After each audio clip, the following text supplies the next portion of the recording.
So there was a couple of things on which I wanted to. There are a couple of things on which I wanted to be a little bit more precise. Going home yesterday, then I realized that that was not so precise. So, for example, think about the sign.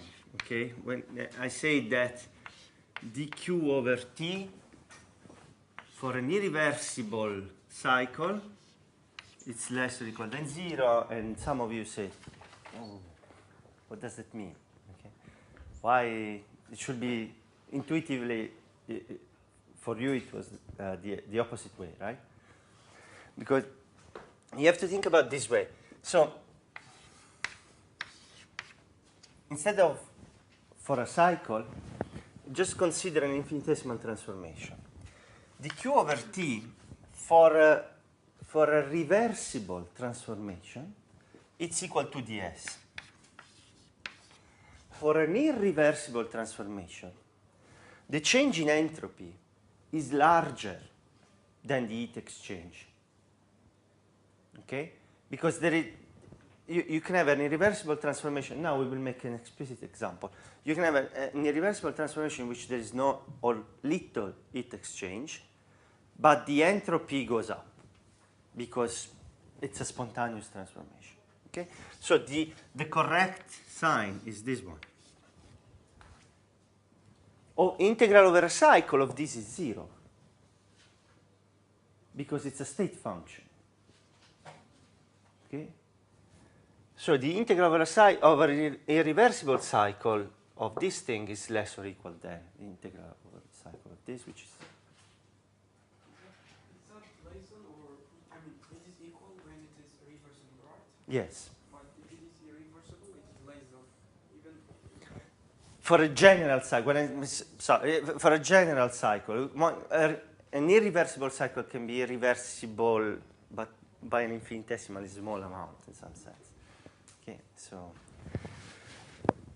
so this is the inequality which is true in general, and on irreversible cycles, I mean, sorry, when you do integrals, okay, on irreversible cycles, the inequality sign is considered, and on reversible cycles, it's an integral. So let's make an example. Okay.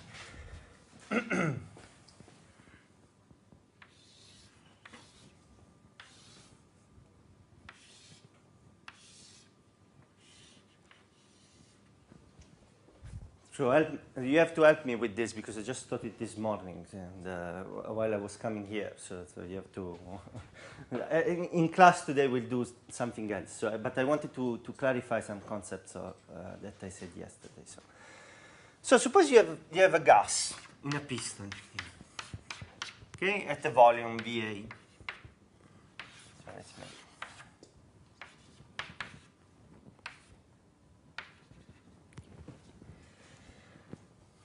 And now suddenly, so how can we?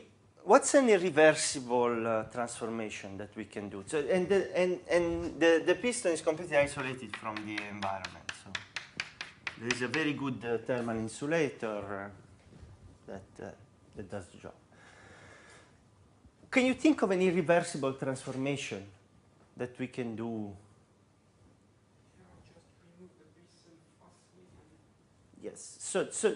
So when we say we let the gas expand in a reversible way, it means in a reversible way. It means that we have to move the piston very slowly, okay, and let the gas adjust.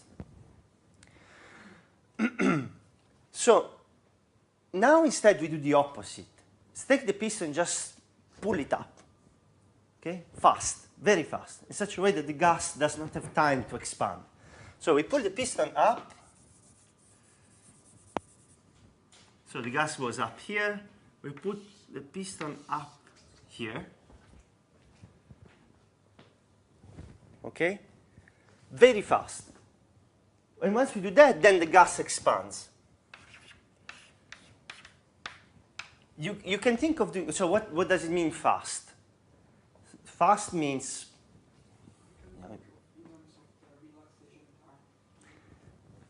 this, so, and then I can ask, what's the relaxation time? What is the typical time scale? What is the typical velocity that I have to consider? Okay, so certainly if I do it faster than the fastest particle in the gas, right, the gas goes, the particles go at different velocities, and we will see this in the second part of the class. If I do it faster than that, then the gas will never realize that the piston moved up. Okay, but that's too fast. It's really, really too fast, because the velocities of the particles of the gas is very, very high.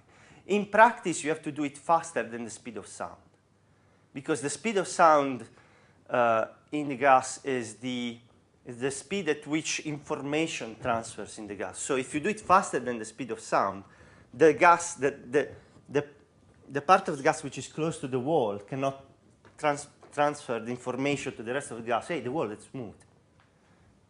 Okay, so that's the typical time scale with which we have to do it. So, and then you see that, you know, what's the speed of sound in air? 300 meters per second, right? That's a lot. So when we say a reversible cycle, we mean that we have to move the piston in at a speed which is less than 300 meters per second, and you know that's good. So if we move the piston, I don't know, like 1,000 meters per second, which is quite fast, then the gas does not have time to relax. I mean, the transformation is certainly irreversible. Okay. So, and we go over here. Now I cannot put a line in between the 2 points, because the line is a series of equilibrium positions, and the gas was not in a series of equilibrium positions. There were waves that came in. You know, have you ever seen the gas expanding in vacuum? You have these waves and clouds that move and go up, and that's certainly not an equilibrium at any given instant. It's not certainly an equilibrium position. So we move the piston fast. We hold it tight, and the gas expands and goes from VA to VB. Okay. What's the work done by the gas?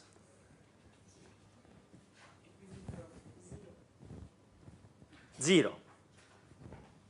Right? Because we pulled the piston, and then we let the gas expand. So the work done is zero. What's the heat exchanged?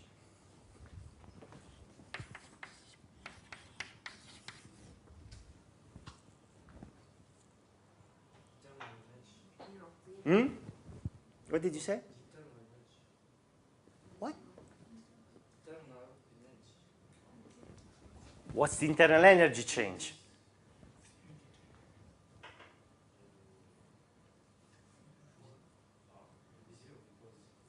Because? Why is T constant? It's better if you reverse the reasoning, okay?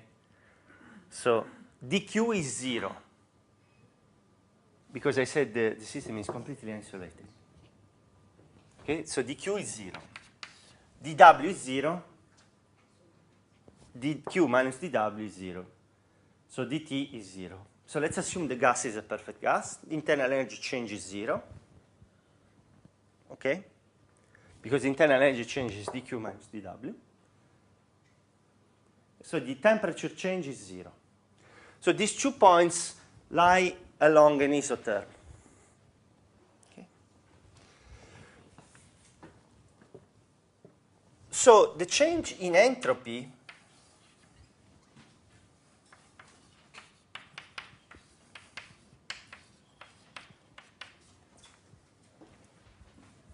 we calculated it yesterday, right? So if the temperature of the point A and the temperature of the point B are the same, then the change in entropy is just n kb log of VB divided by VA, which is but dq is 0. One is just for reversible. Hmm? We have to see the path says that, I mean, this is for irreversible. I mean, we can use this dq. We cannot use this thing, I mean, dq. Yeah, that's what I'm saying. That's exactly what I'm saying, the inequality here. Now you see the inequality. The entropy of the system has increased, but there was no heat exchange. Okay?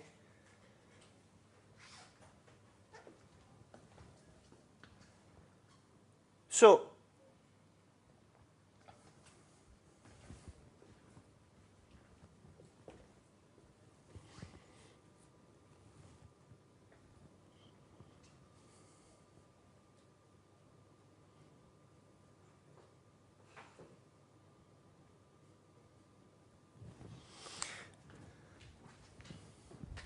this is just what I wanted. This is just what I wanted to stress about yesterday. So the inequality is okay,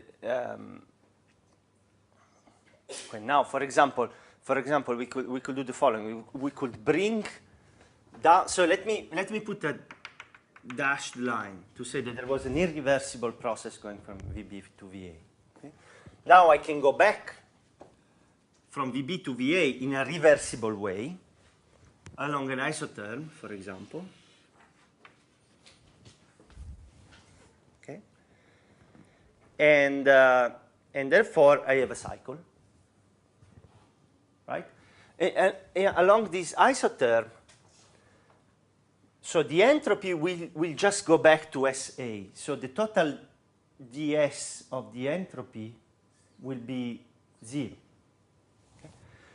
But we go back along a cycle, and we have to do work on the system. Now we have to push down the piston slowly. Okay, we push down the system, the piston. The system does work. Okay, we do work on the system, and in order to keep it isotherm, we have to take out heat from the system. Okay, so now delta Q on the set, so delta Q, this is delta Q of AB, is 0.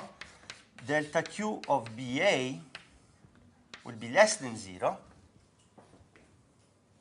will be equal to the work that we do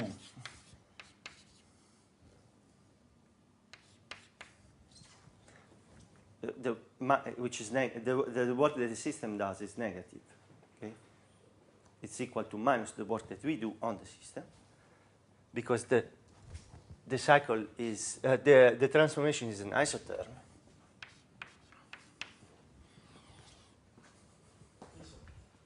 Okay, just a second. Everything has occurred at constant temperature, so temperature is a constant, and we end up with this thing here. Okay?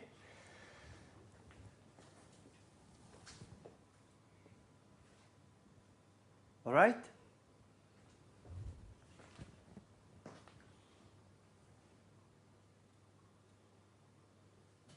Okay. You had a question? Can the system provide this work indefinitely? Can the system? The system provides the work indefinitely. No, we. So the question is whether the system provides work. No, in this cycle we do work. We do work. Because in this first branch there is no work done by the system, and in the second branch we do work. Okay? In the first branch, do you understand why in the first branch the system does not do any work? Because you pull the piston up very fast, and the system does not have time to catch up with the piston. And the second part of the cycle, we have to compress, so we do work. The system does not do any work. The only work done is the area under this thing here. Under the second part, not the first part. Because in the first part I cannot write a curve. I said it's a non-equilibrium situation. So in the first part, PV is not equal to NKBT. And on the second part, PV is equal to NKBT. What about if the system was doing work without receiving heat from the external? But that's another cycle. That's another system. We're not doing that. Okay, in this case, can the system be able to provide this work indefinitely? Yeah, like your car can provide work indefinitely as far as you put gasoline in it. There is nothing wrong in taking heat from the outside or from a source and transforming it into work. Not heat from outside. Not heat, just the system is doing work. Okay. The system cannot generate work from nothing because there is conservation of energy. So that cannot be violated. And that's the first law of thermodynamics. Energy has to come from somewhere. The system cannot just generate work. It can take heat from the outside and transform it into work, as far as that's not the only change that occurs in the system. Okay? So you had the question? Okay, does it mean that you can start with an irreversible process and then, because there we started with an irreversible process, but then later we moved from VB to VA as, which is, okay, I didn't understand how comes we started with an irreversible process, then ended up. No, transformations can be either reversible or irreversible. Okay? In fact, reversible transformation, exactly reversible transformation, do not exist. They are an idealization. They are a very good approximation. Okay? Some transformations can be irreversible, like letting a gas expand without doing any work. Okay. Another irreversible transformation is you have two containers.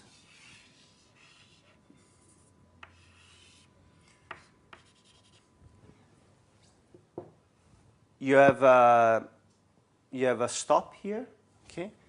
You have gas filled here, you remove this, and gas expands in the other thing. This is an irreversible transformation, okay? It's not done in a controlled way.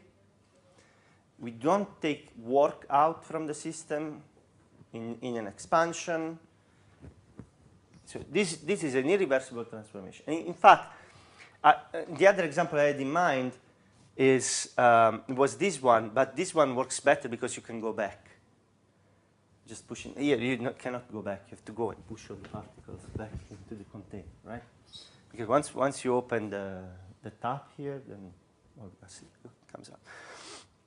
But also here, you have, you don't do any work. The system does not do any work, does not get any heat from the outside. So the internal energy change is 0. The temperature is constant. The change in entropy between the situation in which it is all contained in one part and the situation in which it's contained in both parts is that. See? Now VB is twice VA. And the heat exchange is 0, so the inequality is verified. Only that now you cannot go back. But here there is nothing wrong in there is really nothing wrong in going back to an original situation. It's the transformation that is reversible or irreversible, not the state. The state in which the state A and the state B are equilibrium states.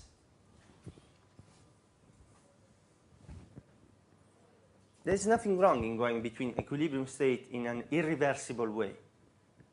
You can go with a reversible transformation or an irreversible transformation.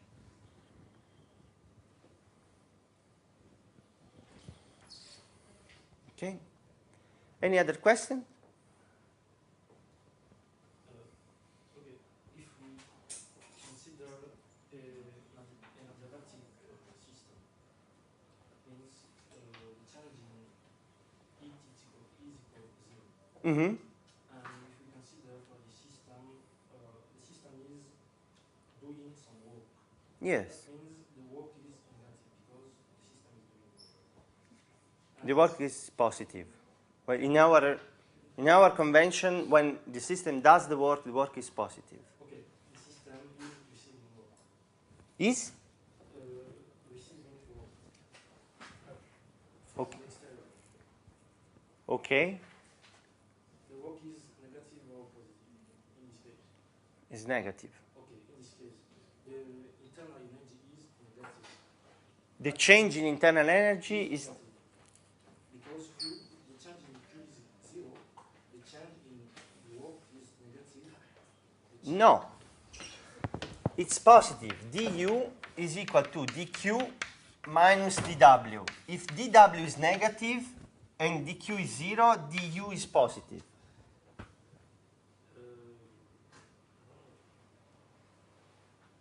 And this is our convention. You should get used to it. Okay. If the system was doing some work, Yes. the change in work is positive. dw is positive. Yeah. And the change in internal energy is negative. Of course, because the energy has to come from somewhere. Yeah, let's say the system is losing energy. Yes. In this case, can the system work indefinitely? No. Because at a certain point, it will, the internal energy will be 0, and you cannot go below.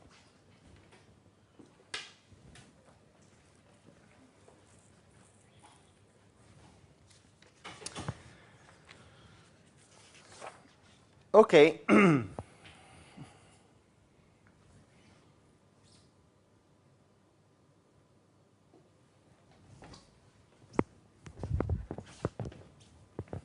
Any other question? So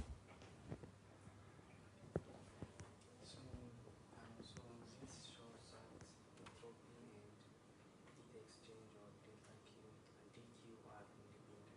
So entropy is not completely dq by dt. So the question is whether entropy is exactly or not exactly dq over dt. Yes. It's not exactly. It is exactly dq over dt for a reversible, the integral of dq over dt, for a reversible transformation. Otherwise, it's not dq over dt. But there is an inequality. Okay? For reversible, it's equal. For irreversible,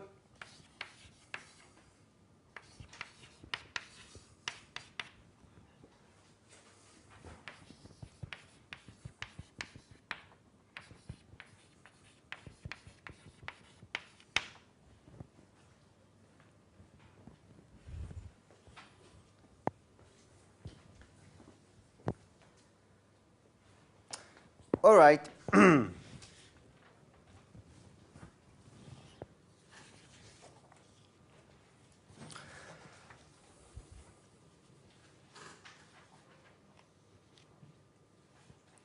So,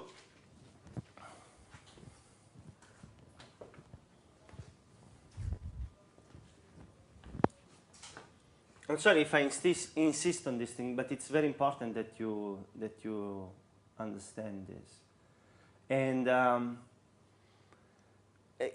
my suggestion is, I mean, even if you like, I've seen this thing like a million times.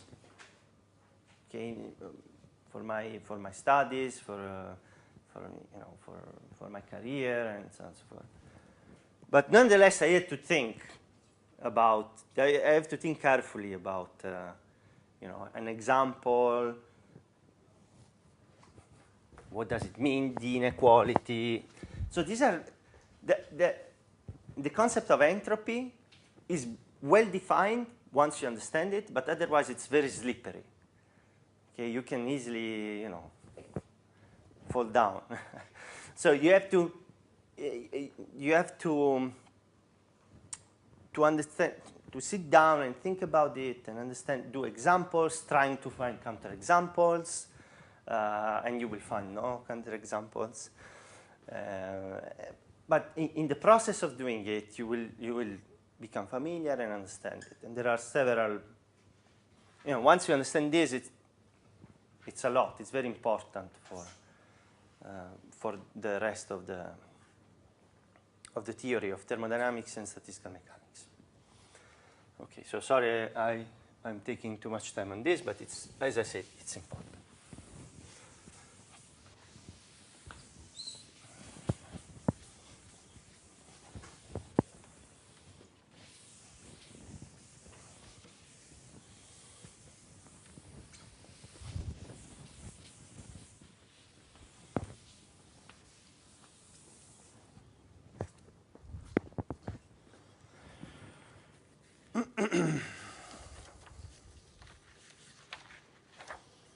So before talking about, I want to finish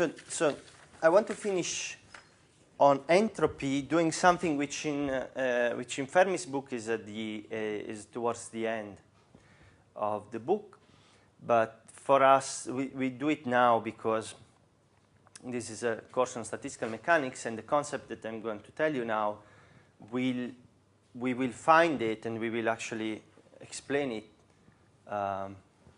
Very well, I mean, to the level of current understanding in the statistical mechanics part of the class. So, so the concept is the following. So we say that, well, first of all, let me go back to R, which is the Avogadro number times KB. Okay, the Avogadro number is 10 to the 23. It's a pure number. And we introduce Planck's constant.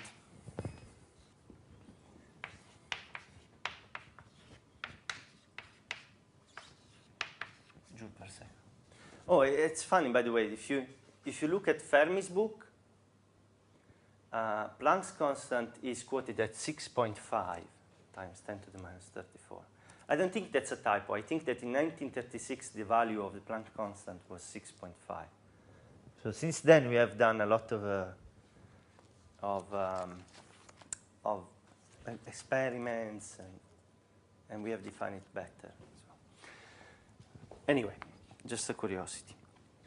So we say that the entropy is, consider a monoatomic gas. Okay, for a monatomic gas, CV is equal to 3/2 times R for a mole of a monatomic gas. Otherwise, you have to multiply this by the number of moles. All right, if I do that, then my entropy becomes R 3/2 log T plus log V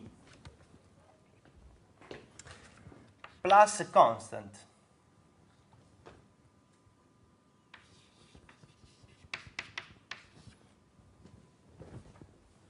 Right?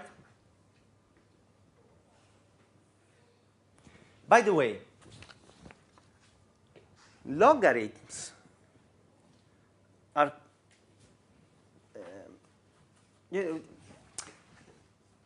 the unit of measure of entropy is heat, so energy divided by temperature, right? So because it's dQ over T.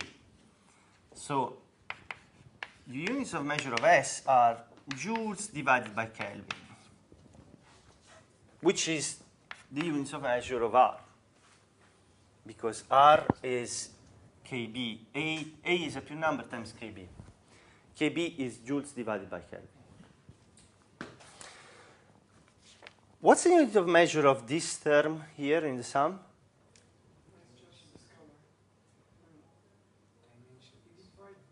It should be dimensionless, right? But if I take the logarithm of Kelvin, I get the logarithm of Kelvin. If I take the logarithm of meter cubed, I get 3 times logarithm of meters. So the constant that I put here, it's not a dimensionless constant. Okay.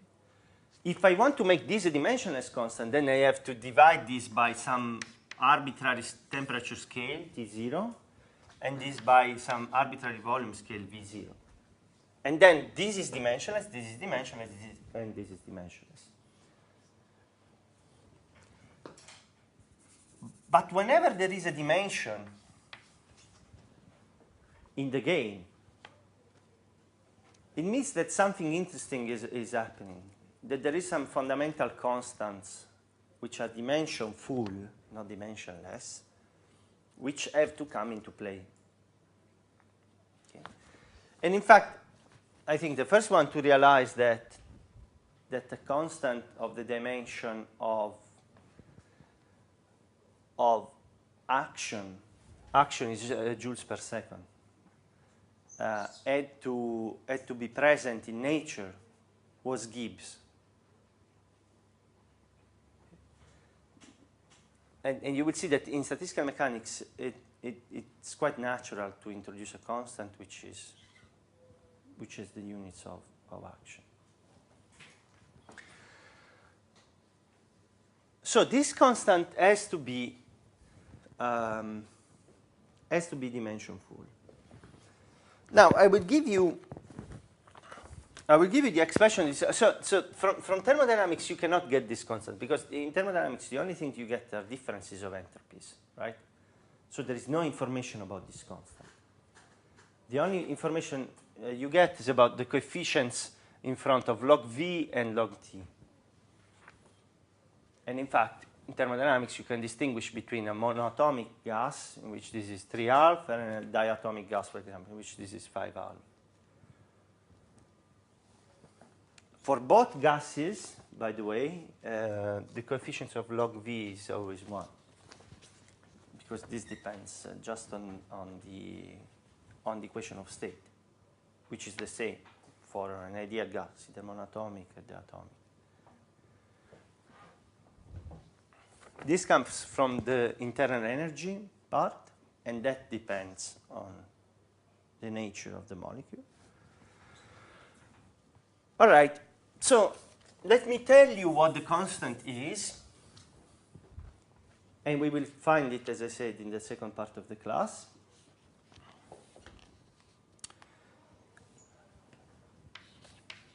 The constant is the following: 2 pi m r to the 3 ½ e to the 5 ½ a to the 4 h cubed.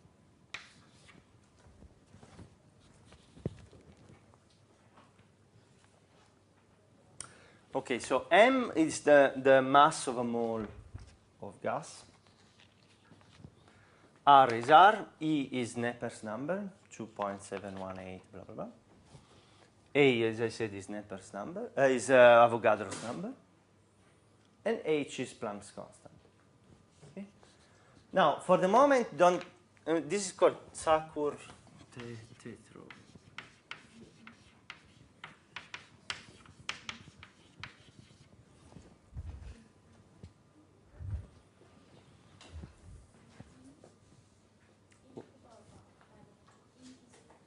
E is Nepper's number. E is at the base of natural logarithms, 2.71.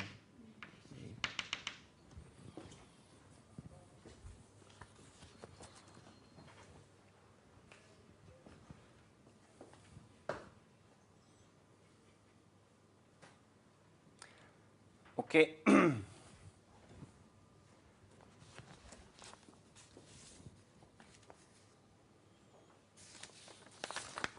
So instead of deriving this formula, let me show you that this contains information about microscopic physics, things which are occurring at microscopic level. So I can rewrite S as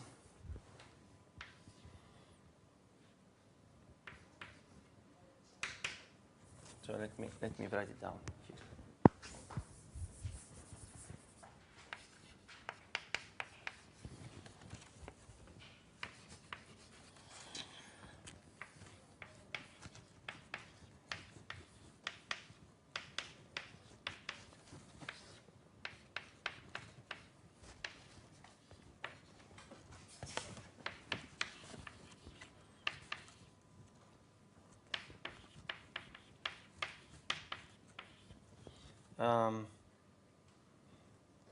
Actually, let me put the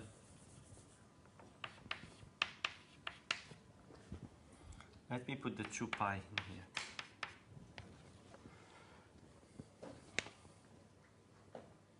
Okay, 2 pi mr to the 3 half, t to the 3 half, a to the 4th, h cube. Okay. Now,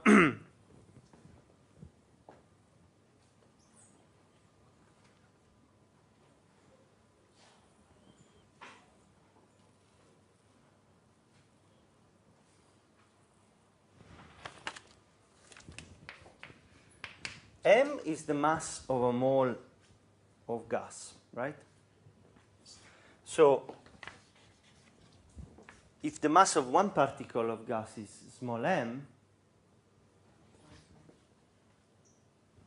then capital M is small m times A.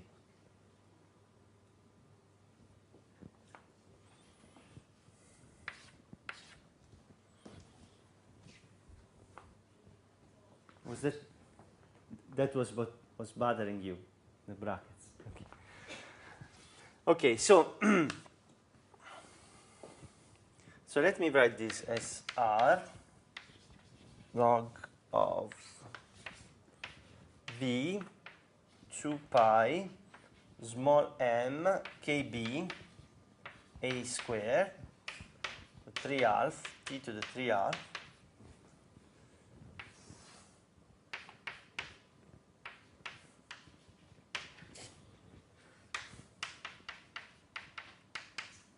plus some constant. Okay, so this a squared to the 3 half is a cube, so this goes away with 3 of the 4 powers here. 1 of the power I put it here, b over a.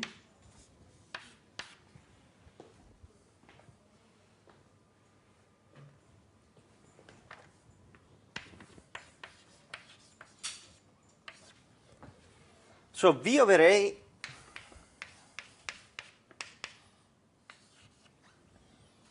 let me call it small v, is the volume per particle. Okay, so I have my big system. Particles are distributed at random.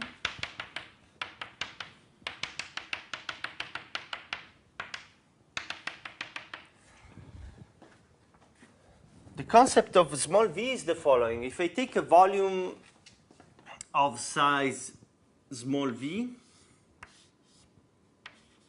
then on average there is one particle in this volume. On average, because it's a random distribution. In fact, it will be a Poisson distribution. You know what's Poisson distribution? Distribution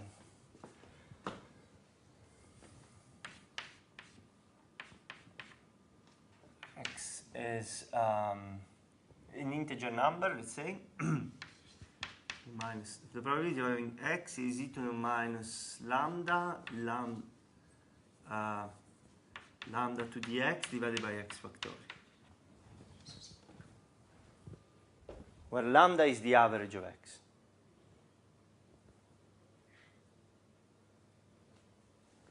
Okay, so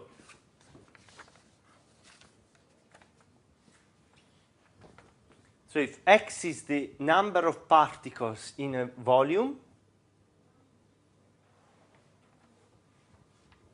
the average number of particles in a given volume is the ratio between, in a given volume, I don't know, omega is the ratio between omega and v, small v.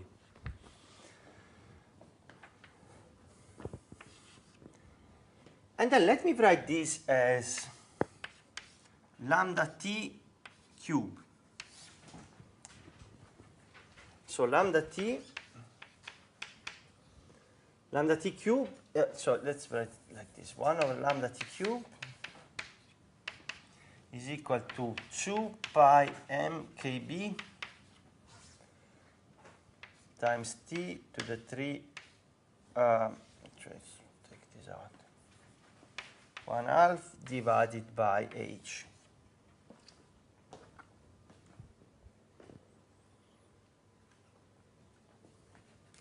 it has units of length, lambda t. Okay.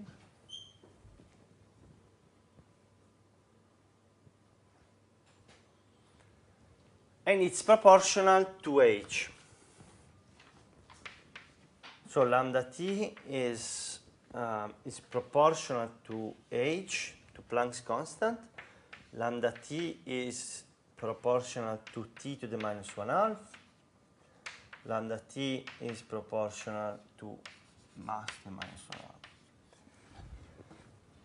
By the way, this is the only length that you can make with m temperature, so Kb times temperature and Planck's constant.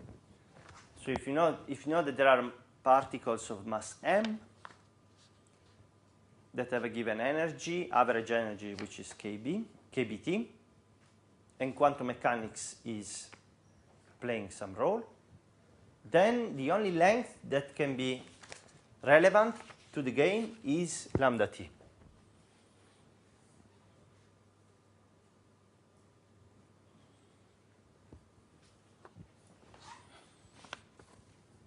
The last formula plus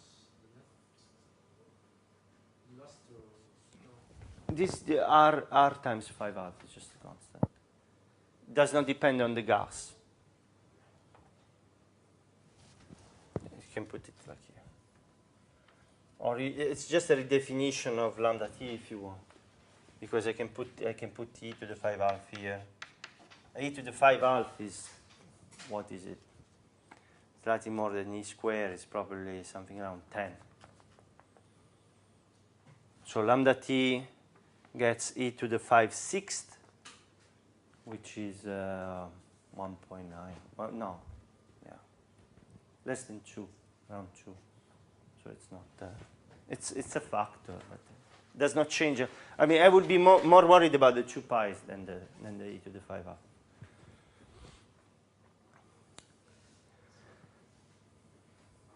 What is really lambda t? Hmm? What the physical meaning behind this lambda t? Yes, this is what I want to discuss actually now. Why we keep about 2 pi there?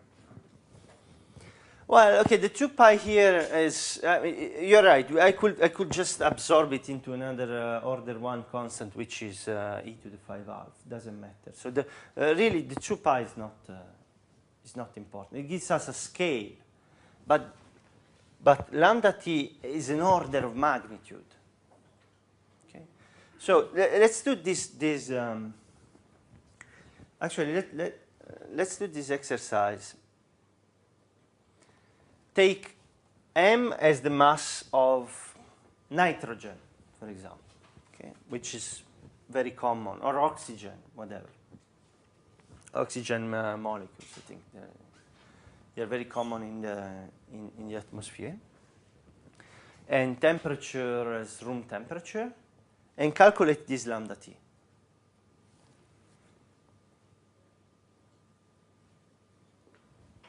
You would see that this quantity, what do you expect? This lambda t to be very large or very small? Not large, not small. It's just, I mean, since lambda t is like has a unit of dimension, length, Uh-huh.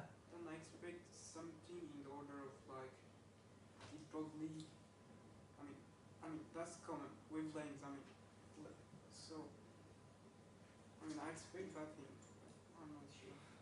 It's a wavelength, you're right, but which wavelength do you expect? Okay. Do you expect Whichever- like a kilometer, No. a meter, a nanometer? Yeah, in order of nanometer, yeah, I think. Is that for thermodynamics quantities, is that big or small? For thermodynamics, it is too small because thermodynamics is based on macroscopic. So this is Exactly. So do the calculation, see by yourself what. Okay. So, but you see that when V,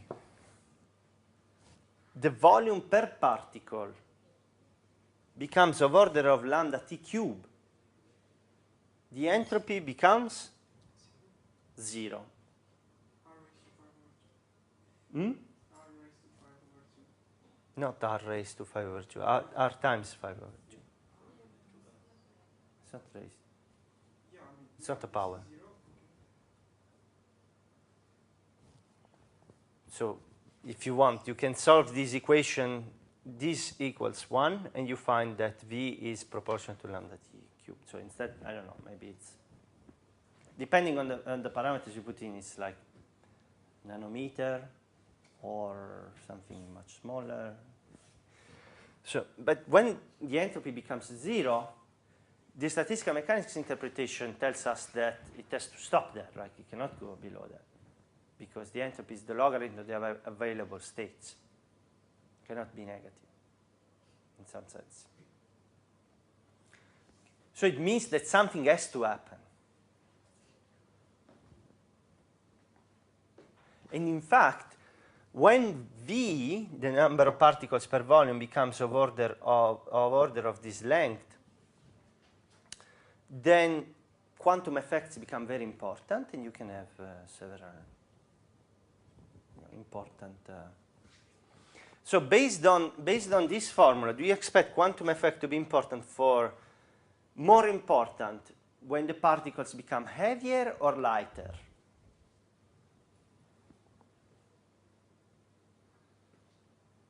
I mean, if I have a gas made of electrons, which are very light, okay, they weight a proton weighs 1800 times more than an electron. So the lambda t goes to like 1/8, and if the mass is lighter, the lambda is big. And the effect becomes bigger or smaller? The effect will not be big, it's small. The, Small. the effect becomes smaller. Yeah. Okay, 1/λ. Okay, it's big, I think. Yeah, because this one goes 1/λ. Yeah. Yes, the volume available, the critical volume, let's put it this way, available for a particle becomes larger. So if you try to put more particles in there, then okay, so the lighter the particles, the stronger the quantum effects are. And this is reasonable, right? In order to see quantum effects, you have to go and look for very small particles.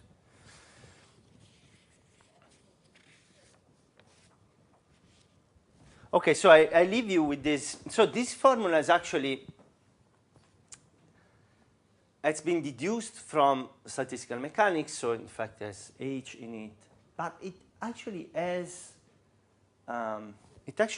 macroscopic consequences, and this is what I want to show you now. So there are macroscopic quantities that depend on H.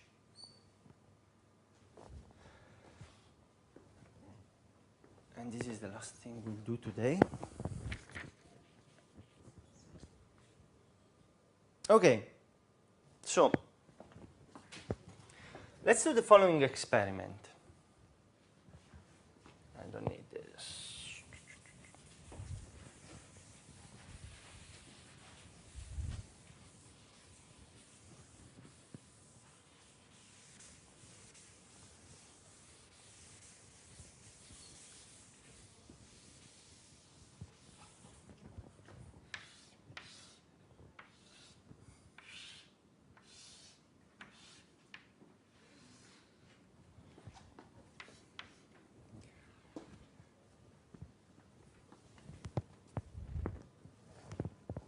We have 1 mole of solid,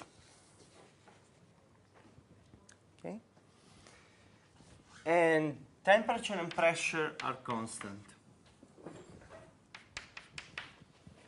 Okay.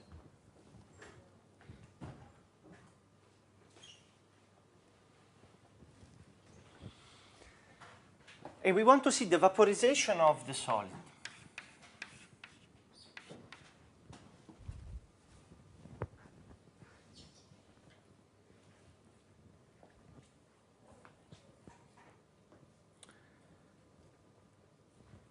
So what it means? I mean, a piece of solid is always in equilibrium with the environment. Everything is always in equilibrium with the environment if you let it still for a while, right? So a solid particles can escape from the solid and go into vapor, and then go back to solid, and they reach an equilibrium in which there is a pressure and a temperature of vapor. That is equilibrium. That is at equilibrium with the solid. This is also true for liquids. So, for example, if you have some soda, I don't know, Coca-Cola, Pepsi, whatever you want, okay, and there is a carbon dioxide inside the liquid. Okay. But when it is in the bottle,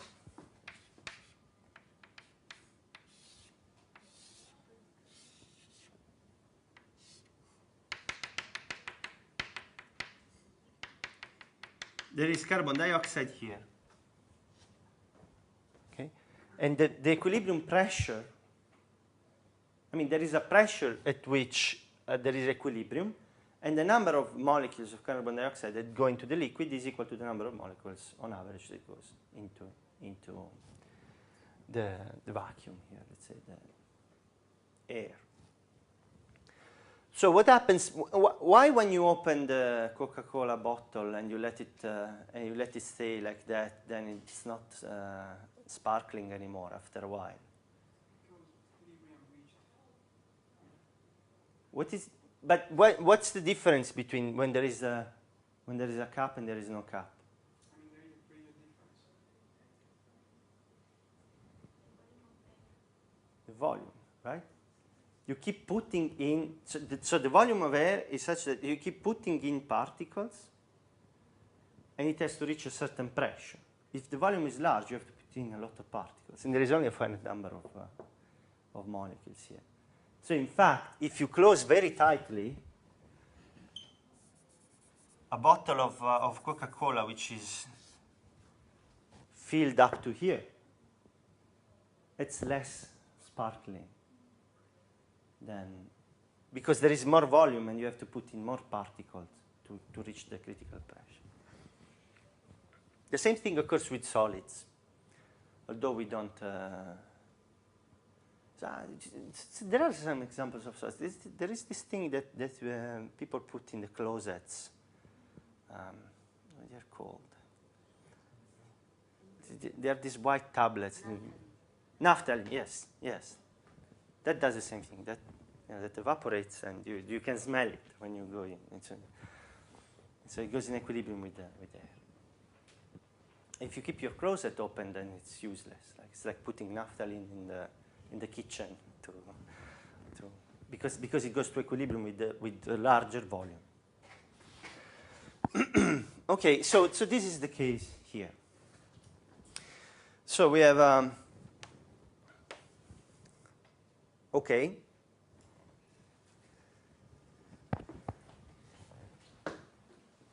So let's now. So we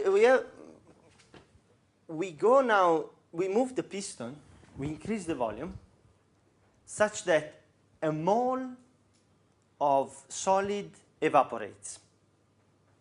Okay, like here, we increase the volume such that a mole of the gas which is in the Coca-Cola goes.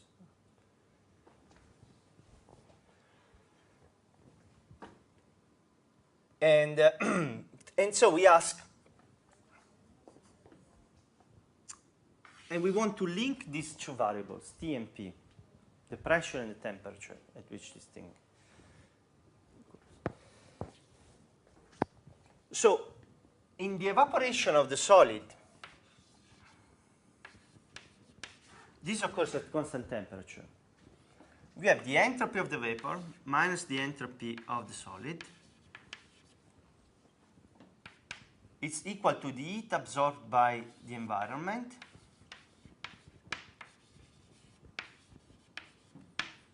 because it requires some work to make the solid evaporate. And we said we keep the things at constant temperature. So it means that there is an external reservoir, an external source of heat that is giving heat to the system to let the vapor go out, divided by the temperature.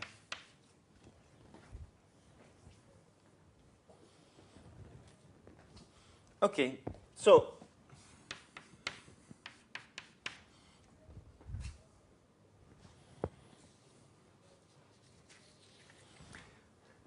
the heat necessary to make a mole of substance evaporate is called latent heat.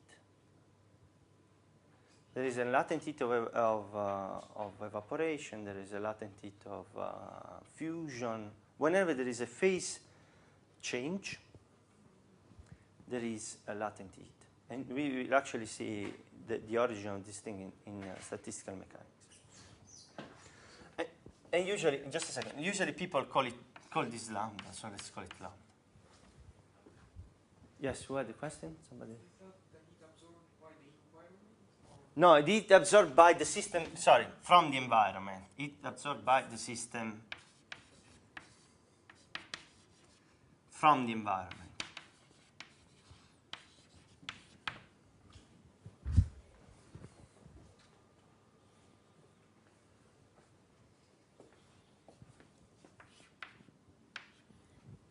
Okay? The entropy of vapor, we know it. It's this, it has this form. The entropy of solid, we don't know it, but let me give you an approximate form for the moment.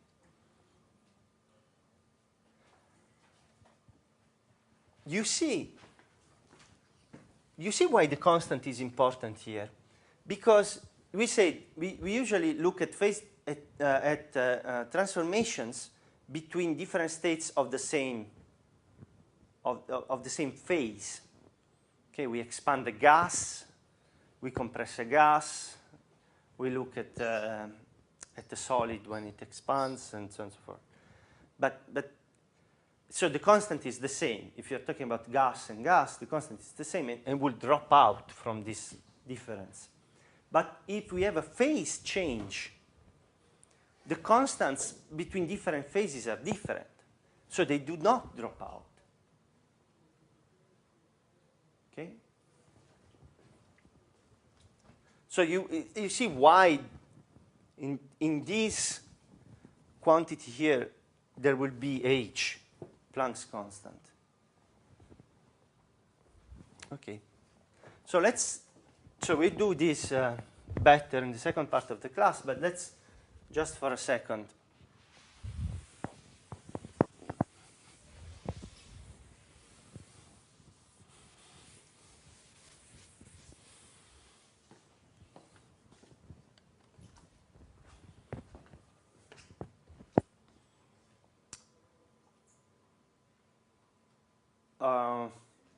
Yeah, just for a second, let me do this. So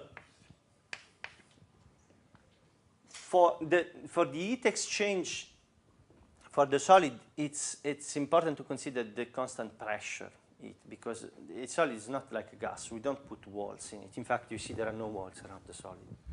So what is constant is the pressure. You have a question?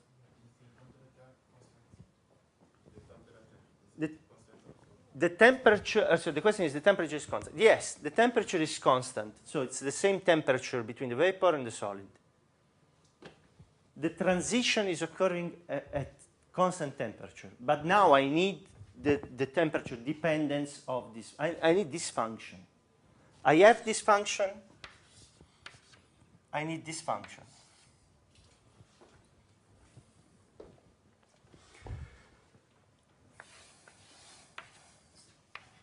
So yesterday we said that it went something like this, right? It has to go to 0 when the temperature goes to 0, because this is the third law of thermodynamics. And it has to go to 3R.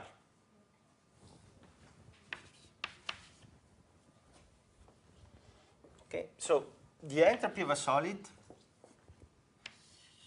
let's say we want it at this temperature here, T.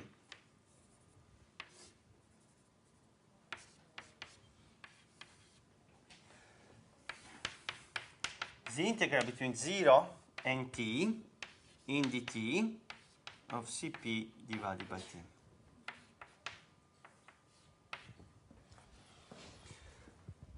Now, an approximate form. Okay, let's take the temperature. Let's consider this temperature, which I said it's called dB's temperature, dB's temperature, depending on French speaking or English speaking. Above this temperature,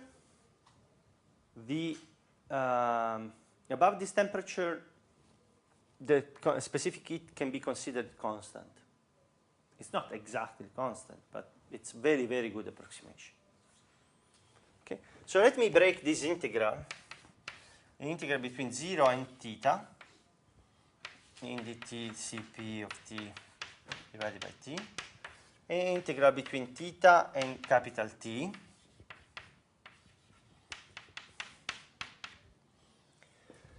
In this integral, this is a constant equal to 3r. Okay? And this is a constant independent of the temperature.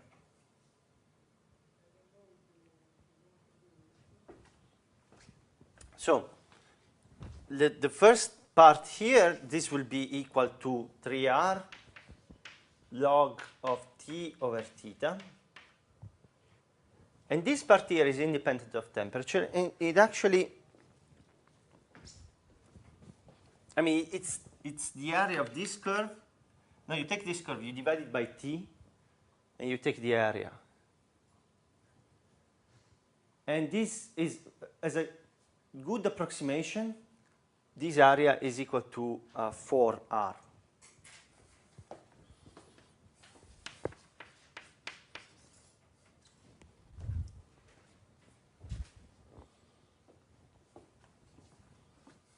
This is an approximation.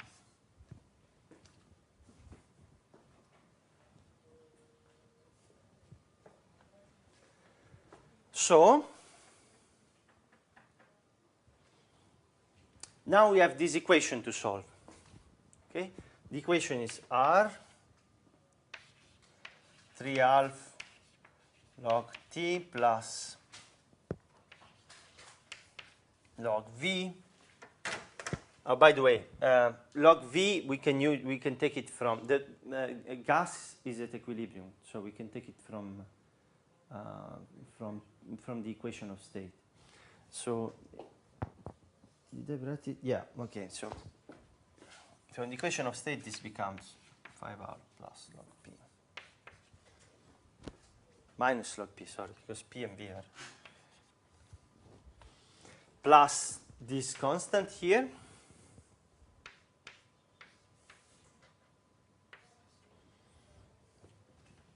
Let me just write it at C0.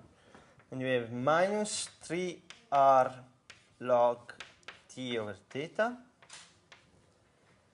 plus 4r is equal to lambda over T.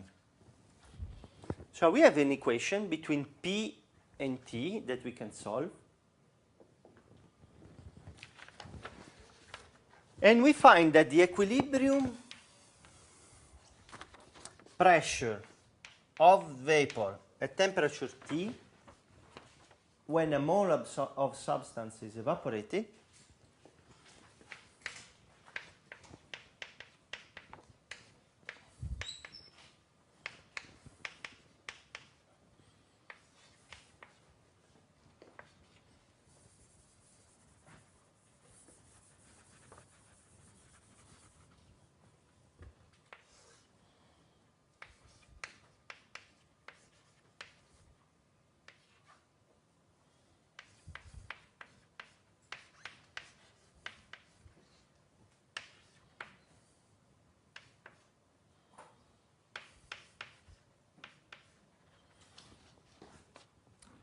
you can solve this equation. Actually, I think you should do it at home. For P, and you find that there is a constant times 1 divided by the square root of T times e to the minus lambda divided by RT.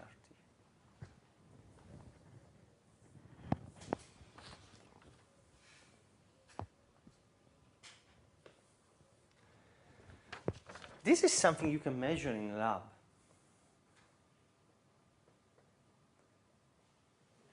Okay? This quantity you can measure in a lab. You just count how many calories do I have to give to the system to let a mole of solid evaporate, and I get this. Then I measure the pressure, and I get this. So from here, in principle, you can find properties which are actually dictated by quantum mechanics. I mean, it's quantum mechanics that dictates the existence of theta, because if quantum mechanics was not there, we would not have a critical temperature after which the specific heat becomes constant, and before which it goes to 0. And then Planck's constant appears explicitly here.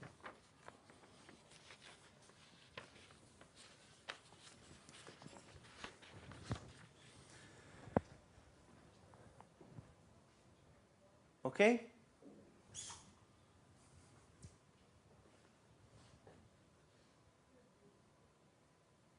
Do you have any question?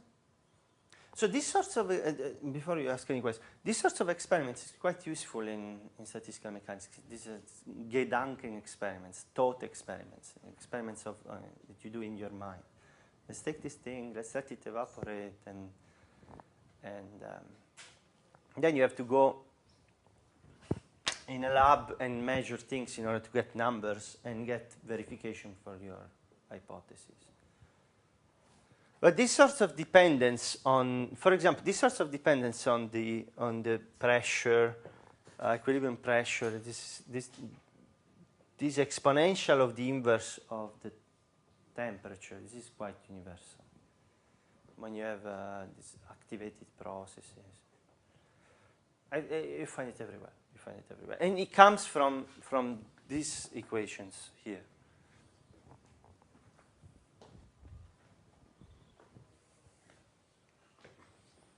Okay.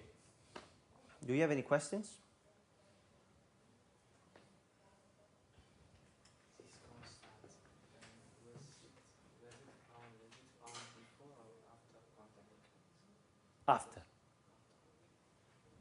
So we need quantum mechanics. Yes.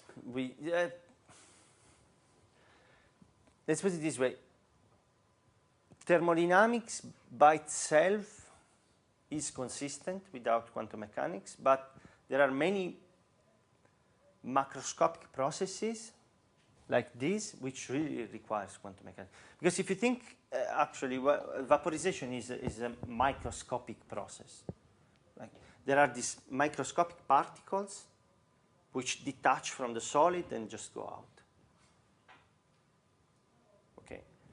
So this process of going out from the solid, it's a quantum mechanical process. So it will be consistent. Let's put it this way: thermodynamics will be consistent as it is, maybe without quantum mechanics, but will not be a theory of the things that we see around. It's like classical mechanics. In principle, there's nothing wrong with classical mechanics. Actually, people at the end of the 1800s were very happy with classical mechanics. They thought they had found everything and everything. But then, I mean, there is no logical inconsistency.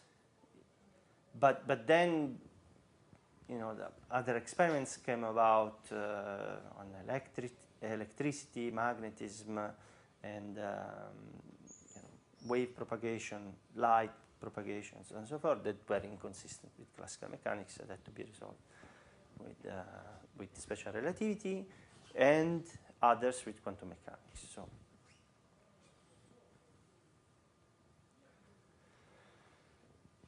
all right. Since I should now start a new topic, which is so we'll abandon for just.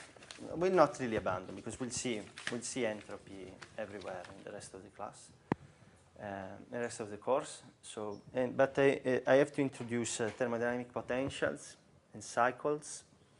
So I think I'll stop here for today, and we'll start tomorrow the new topic.